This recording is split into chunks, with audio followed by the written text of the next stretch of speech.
Hello guys and welcome back to my channel. So in this video I will tell you that how to count cells with text in Microsoft Excel. So before starting this video, make sure to like this video and subscribe to my YouTube channel for more tips and tricks like this one.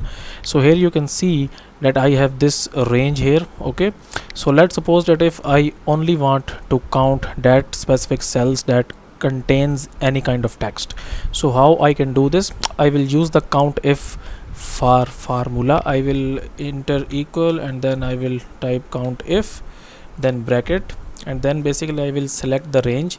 So I will select from 1 to 10, then I will put comma, then double quotes, and then greater than and smaller than, and then basically what I will do, I will just comma and close this bracket. And now in this range there are 4 cells that have text in it, so the answer should be here 4.